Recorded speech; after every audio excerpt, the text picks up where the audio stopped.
it's about just having a conversation like we normally would. Yeah. No, it's from Marnie, from Brighton, grew up in London.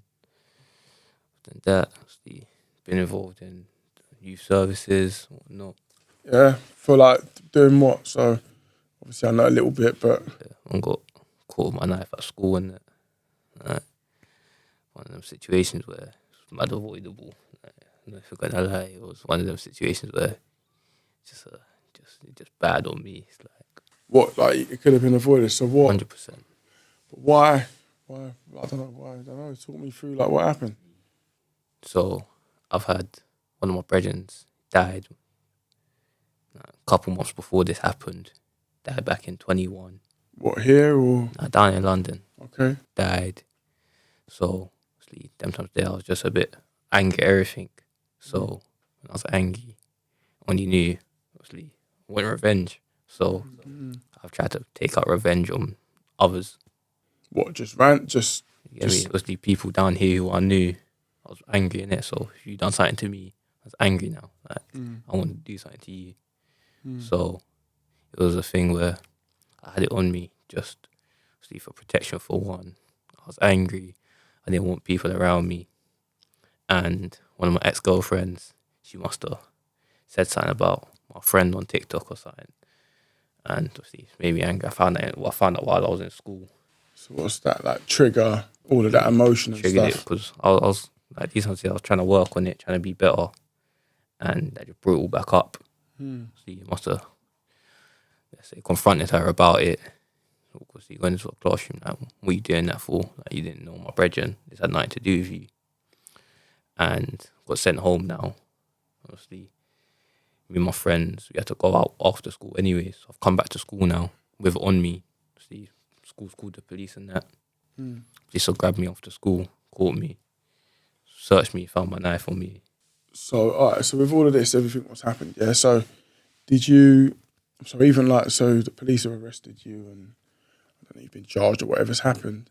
But even with like the whole situation and leading up to that, and at school, did you ever have any support or anything around what's happened? You know, like you've lost a mate. Like Not really. I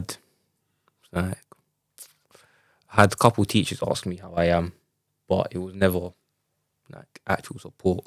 This was just like a throw, like, are you all right? Yeah, I mean, like, obviously certain teachers understood like, because I had, like, even when I spoke to a couple of teachers, a couple of PE teachers, it was like, oh, like, they've lost friends as well, they know how it is, but, see, I was, 15 at the time, they're like, I don't know how it feels to lose a friend that young.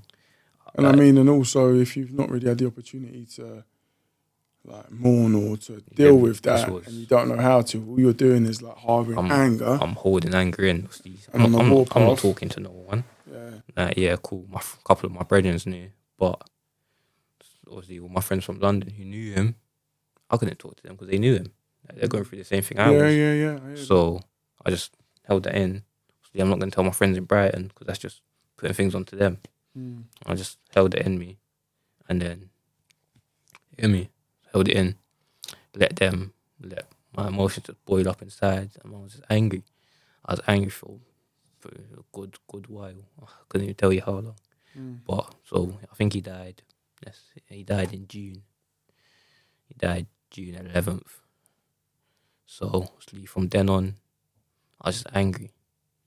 Holding that knife on me, just protecting myself for one, because that there, I didn't want the same to happen to me. Yeah. He's died on his way to school.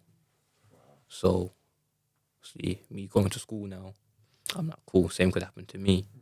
I know people who's like, and like, what was he? Just what, a normal kid? Was he involved? Like, was he about that life? Was he? He was. I don't like using the term gangs, but he was a nice youth. But I'm never gonna sit here and be like, yeah, he was a perfect kid, innit? But you get me. Everything goes how it goes. See, people's ploys on him, got him outside of school and whatnot. See, it burned me. See, man, seeing videos it posted online and whatnot, seeing him die. When 15, seeing the things, seeing your brethren literally his eyes roll back and whatnot, it rocks with you. It stays with you. So what, you see it? Yeah, I'm seeing it. Man's seeing videos on Instagram and whatnot, videos posted on YouTube. And obviously, it's taken down and whatnot. But people still posted it and you was able to kind of see I that. literally man saw it like a day after, 2 days after he died. No Just way. scrolling through on a random thing. I searched it to see if it was true or not. Because these ones here, you're in denial. Yeah. I searched his name up. It's popped up with a video. See, that shouldn't be allowed. That shouldn't even be on platforms. You understand what I'm saying? That But shouldn't even be on platforms. man seeing it, and obviously when you see a video like that, it's just gonna make you more mad. Mm. It just made me more angry. And see, I don't know how to deal with his anger. Oh, I'm sorry. I didn't know how to deal with it. Okay, so with that, that sounds like that must have been difficult. So that's happened. Got in trouble at school.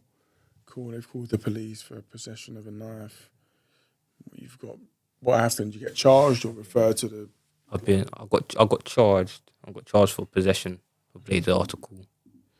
Then I got referred to youth offending team because it was first offence these times. So I got 6 months youth offending. I had to work through that. How was that?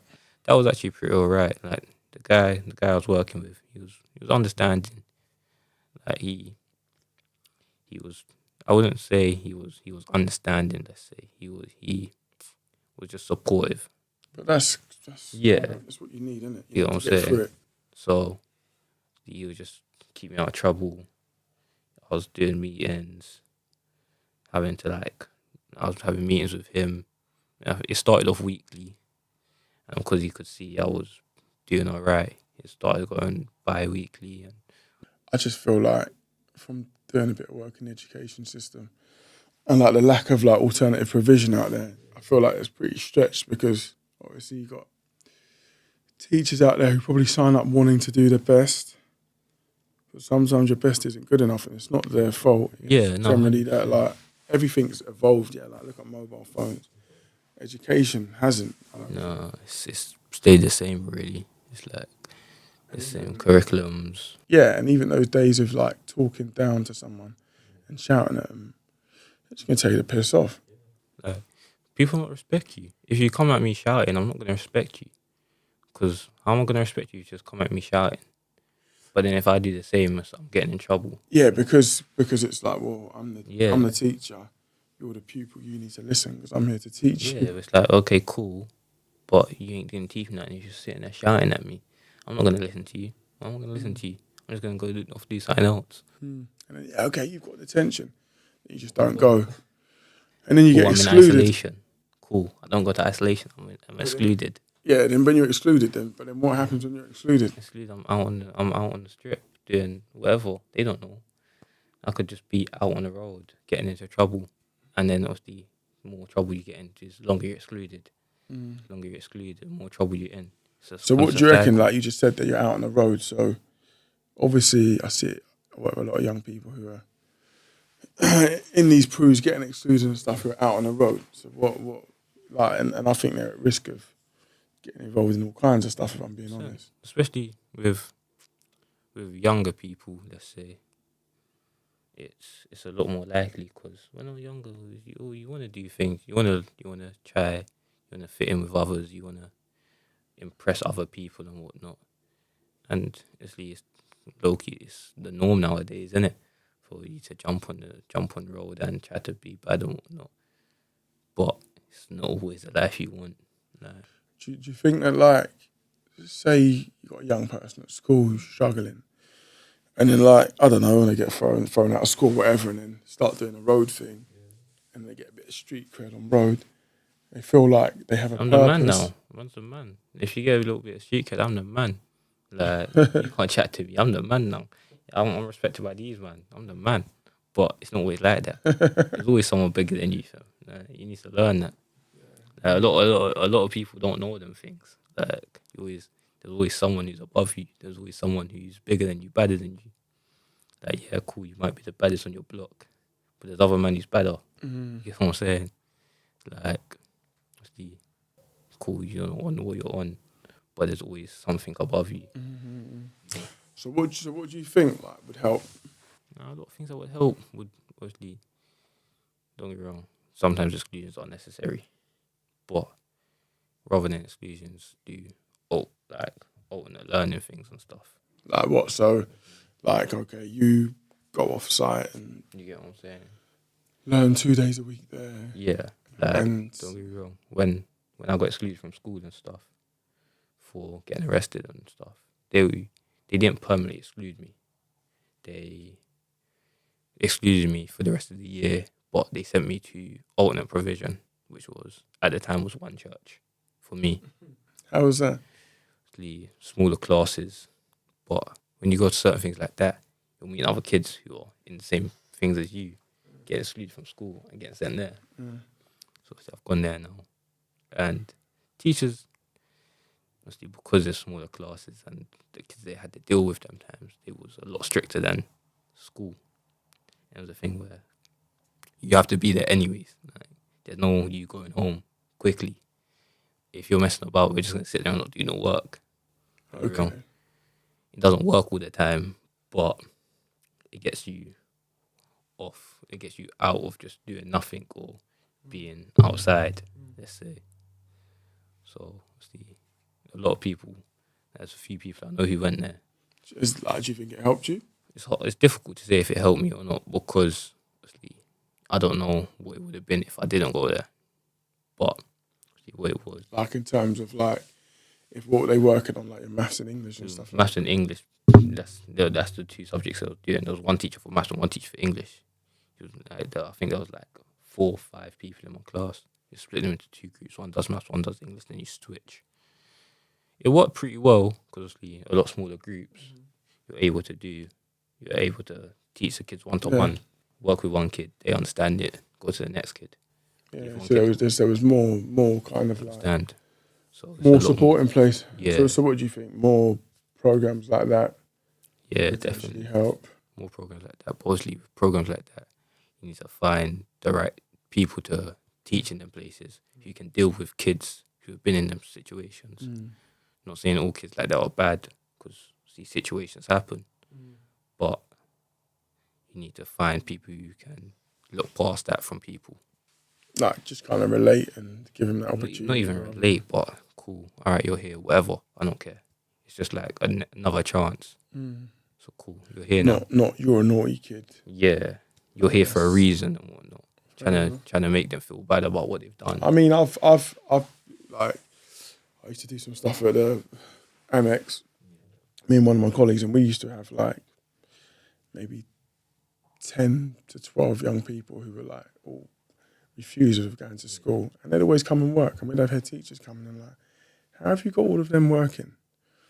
And to be honest, we just said, look, like, if you want some food, you can have some food. If you need a break, you can have a break. You can use your phone, but we need to get this work done. So, like, treat them like young adults. Yeah. Like, every other week, and like they see less and less. So end up started missing meetings, and sometimes just got doing other things.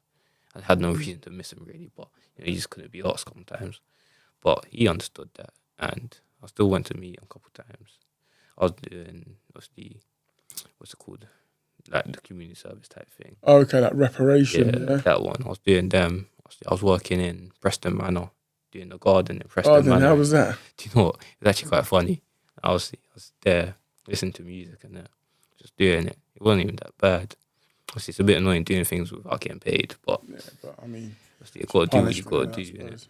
You get me? So I did that, finished that. Only did that for that couple of weeks, 2-3 weeks ish. Did that now.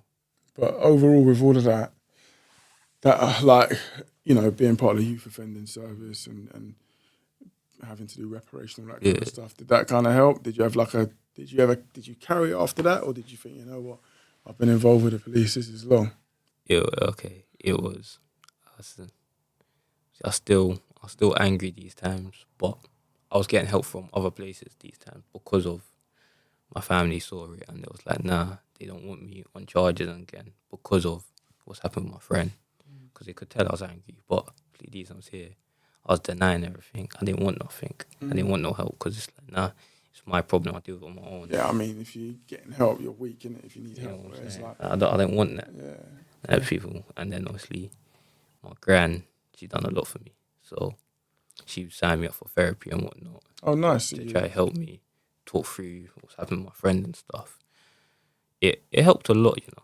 Like, obviously, it's never going to be gone, but it's helped me deal with That's the like, initial I'm a feeling. big advocate because I feel like if you keep things bottled up inside, then you're going to release these things in different ways. So it's good hearing that from you because I think there's probably a lot of young people out there who are in situations where they may have lost friends or things have happened who'd think, nah, I don't want to go talk to like a counsellor or therapy. Like that's just They was trying to get me therapy for time. I'm talking like years, and I never wanted it because I didn't feel like I needed it. Because I mean, you don't know what it is. You don't know. I didn't know what was wrong, and obviously when my friend happened, that's when it's like, okay, cool. So I started getting emotional a lot more, like getting more angry at certain things. It's like I didn't know why I was angry at things that I wouldn't have been angry at before. I started going to this therapist now. She was really nice. Helped me, just talk me through a lot of things. Just let me talk. And see, it was weird to me. First couple of sessions, I didn't say nothing. I was like, yeah, whatever. I just passed it off. Mostly, I didn't. These times, I was telling my girl, like, nah, it's fine. I don't need it. And then obviously, she's spending her money on me going therapy and that. Awkward silence. Yeah, Just man, looking probably at more her. uncomfortable sitting there Yeah, silent. I'm just looking at her He's like talking. she's talking to me. I'm saying like 2 words, not saying nothing. But obviously, my grandma was paying money for me to go there. So I was like, cool, I'll give it a chance.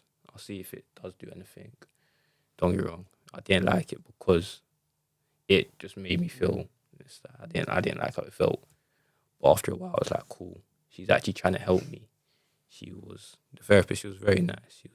You could tell that she was doing it because she liked it rather than just for. Okay, so she actually wanted to help. Yeah, that's something what I wanted to go on. I wanted to like talk about. Obviously, you've had different involvement with different workers, and like when have, like I don't know, in school or where you felt like support or like what can be improved. No, 100%. Like, there's been a few teachers here and there who's felt like they've actually wanted to help me from school to college. Like, even one of my teachers in college, he helped me stay in the college at first. Obviously, I was getting in trouble first year. I wasn't going in or nothing. I didn't care. It was like, well, first year of college, I'm doing what I like. Like, I don't have to be in. Cool, I'm not gonna be. Yeah. Obviously, they're telling me I'm getting kicked off course and whatnot. But these times here, I was still dealing with my friend. Like, don't get me wrong, it was from first year of college. It was a bit ago, but it was but you're still affecting me. If you've not dealt with it, You know what I'm saying? and you're like in your feelings, you're trying to. I was still going therapy these times. Yeah. So I suppose every time you have that therapy session, it's bringing certain things back. Obviously, I'm doing certain things to stop thinking about. I'm smoking, I'm drinking, I'm sipping on things, trying to stop me thinking about my friend. Obviously, these times here, like sometimes I was having nightmares and just seeing the video again. Obviously, when I'm waking up in the middle of the night seeing a video. Do you think like a lot of other young people probably like? To be fair, a lot of people deal with escapism. They do it in different ways, isn't it? I know a lot of people who's tried to escape with drinking, drugs. I know people who's done lots of things to try and get away from certain things. If everyone is different, some people it might help, some people it don't.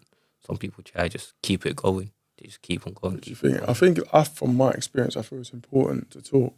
And for some of those young people, they don't think therapy or just being able to have those conversations with people are going to help. No, definitely, 100%. Because with therapy, it helped me a lot. Because before I went therapy, I was smoking every day, smoking, drinking all the time. I'm talking about like smoking a lot a day, drinking, like going through bottles daily, just trying to get away from these feelings. Don't get me wrong, shit, it never helped me. Like, thanks for sharing and stuff. Yeah, what are you hoping that like why do you want to share your story? Obviously, there's a lot of other people who've gone through certain things like I have, and if there's better outlets for certain people in other things, this might be a way to help them get to other things. I suppose they look at someone who they think's like them. You know what I'm saying? It's like, cool, he's gone through what I've gone through. Yeah. Like, don't get me wrong, it don't work for everyone. I've done things where it works for other people, it don't work for me. But you got to be willing to try. You get me? You're never going to know unless you do try something. But obviously, with saying things like that as well, it does depend on who you get help from. Like, obviously, therapist I went to. She was really nice and she liked doing what she did. But there's people out there who just do it for the money. Yeah, You some know of what my I'm saying? issues in it with like some of the work. It's kind of like I feel like you kind of got to be passionate and want to Especially help if like people. a lot of people in schools and stuff, they don't really care. They'll just, all right, cool, going through this. Okay, cool. What do you need? You just say, because when you're going through things like that, you don't know what you need. You're angry, innit? Like, you don't know. And they're like, well, if you don't know, then I can't help you. But I mean, some of them might not necessarily be trained like necessarily Yeah. working with young people who You know have what I'm saying? But if you're experienced see, don't loss. like, nowadays, it's a very common thing. Not even just loss of friends and whatnot, family members. There's a lot of things that can affect people. Friends have died, family members have died. It's a lot of things can rock with you, siblings and whatnot. So Okay. then it was like, all right, now they've got me thinking I'm gonna get hurt by a knife. So best way to defend from a knife, in my head, them was to have a knife on me. It's not that it don't work. It don't work. It Because don't I'm work. sure I've heard of quite a few young people who've pulled knives out 100%. and end up getting stabbed with their own knife. 100%. And I mean, like, I know situations where groups of people have I know situations or groups where people, thought they've had issues, and there's been opportunities for them to resolve those issues without knives. people don't do it because people are scared. Yeah, so People are scared to have fights though. A lot of things nowadays though, people are scared to get punched in it. But not, let's see, if you get beaten up, bro, it's a violation. do you know what? I think it's got worse though because of phones. Yeah, 100%. Because what happens is guys get recorded and it amplifies the beef. Everyone can see that. So you're walking down the road, people are laughing at you. Obviously, you're going to go and do something back. It's a violation to them, honestly.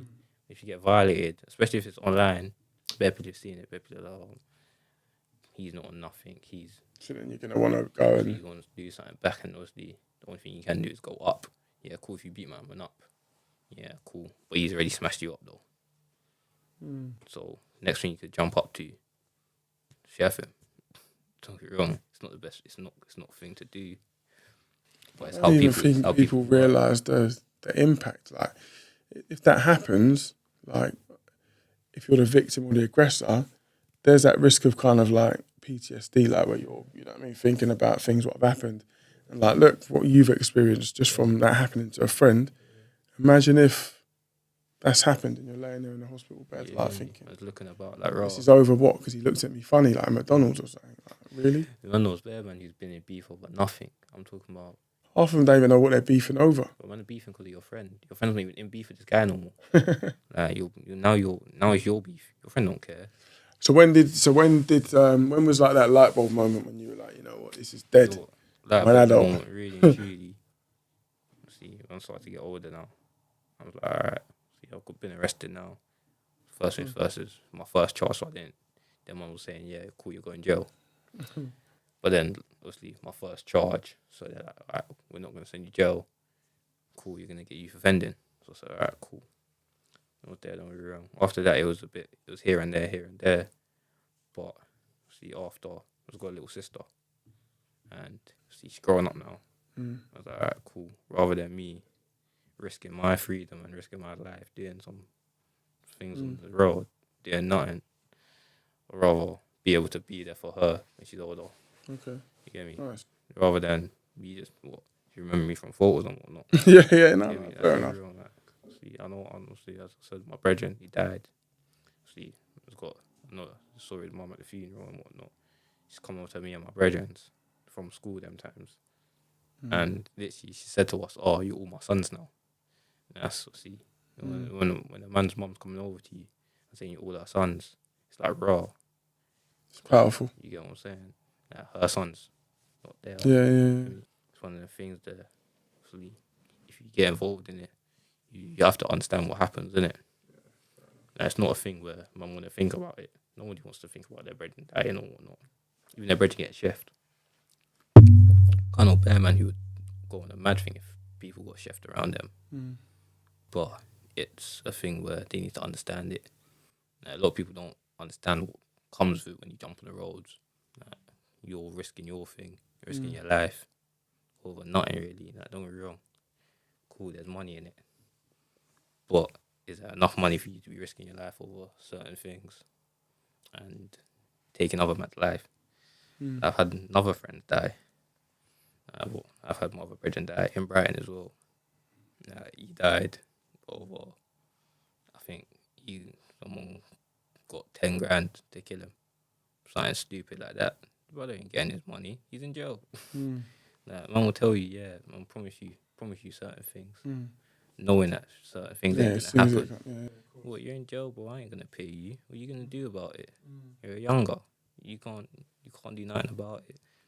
As soon as that happens, then you've taken a man's life, and you're sitting in jail over nothing.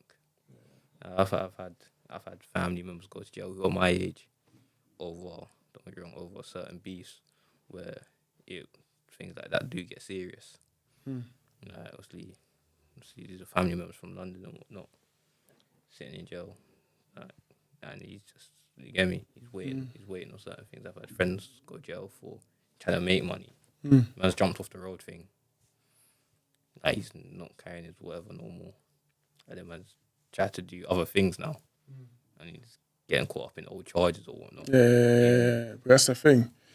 Shit ain't never finished. Yeah, that's the thing. Those kind of old charges. Like, no, I've changed now, but then you got a case from like, on you. file where they just bring it all up, and then I had a young person I worked with who went jail, like turned his life around. He was training to do a fitness instructor, PT, stopped taking drugs, drinking.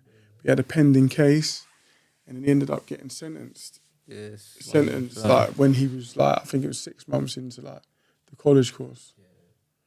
I mean, he's all right now, but it's still a thing where it's like in school where you're trying to be good, but they're not trying to hear it.